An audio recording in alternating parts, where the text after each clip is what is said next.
அப்படி கிடையாது, நீங்க கூப்பிட்டா வரும். அந்த வீட்டுல போயிட்டு அம்மா உட்காந்துருக்காங்க, ஒரு தூக்கு மாடை சேர்த்தாங்க. அங்க யாரோ சொல்லியிருக்காங்க, ஏமா போனவன தூக்கு மாடி சேர்த்தான்னு சொல்லியிருக்காங்க. இவங்க டக்குன்னு பயந்துருக்காங்க. அந்த பயத்துல பிடிச்சதுதான் நானும் தெரியல. அப்புறம் சுயநிலையா எழுந்துட்டாங்க அவங்க சுத்தமா. இருக்கு கெட்ட விஷயம். நான் எங்க உடம்பு சரியில்லை கோவலத்துல விட்டோம். அங்க பாக்கணுமே, சுத்தி செயினை கட்டி வச்சு பேர்லாம் ஆடுது, டபு டிபு டிபுன்னு. வசதிக்குள்ள போறதுக்கே பயமாகுது எல்லாருக்குமே. என்னடா ரூம் ரொம்ப சில்லுன்னு இருக்கேன்னு சொல்லிட்டு நான் போய் ரெஃப்ரெஷ் ஆகிட்டு வந்து பாக்குறேன், என்னோட ரூமோட விண்டோ திறந்துது. இத்தனைக்கும் அது சிட்டிலாம் கிடையாது, கொஞ்சம் உள்ளதான். ஏன்னா அந்த ஊர்ல எப்பவுமே காலியா தான் இருக்கும். அங்க ரொம்ப நிறைய அமானுஷ்ய சக்தி இருக்குன்னு எல்லாம் சொல்லுவாங்க. நாங்க படிச்சது எல்லாம் இங்கிலீஷ் படத்துல பேய் பார்ப்போம்.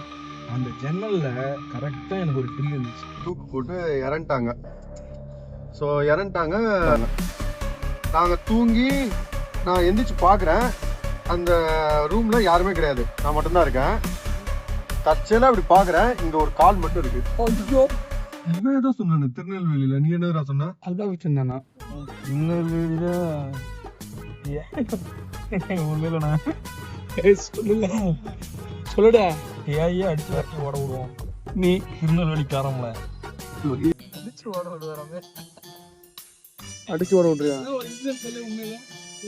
ஏன்னா ஒரு டைம் எங்க எங்க வீட்டுல இருந்து முட்டை வாங்கிட்டு சொன்னாங்கண்ணா. சரியா, அதுக்கப்புறம் நீயே போட்டு வில்லேஜ் சைடு தானே. அப்போ முட்டை வாங்கிட்டு திரும்ப வீட்டுக்கு வர வழியில இருட்டா தான் இருக்கும். ஆமா, அப்போ ஊடியில பேய் வழி முடிச்சு முட்டை கடிச்சு வயிறா பிடுங்கினது. நானே இங்க 2 முட்டை வாங்கிட்டு போறேன். ஆம்லேட் ஒன்று ஆஃப் ஆகி போனதுக்கு உனக்கு பொறுமை சண்டை. கடைசியா முட்டை குடுத்தே இல்லையா? கடைசியா அந்த பேய முட்டை போட வச்சுக்கிறான் அவன்.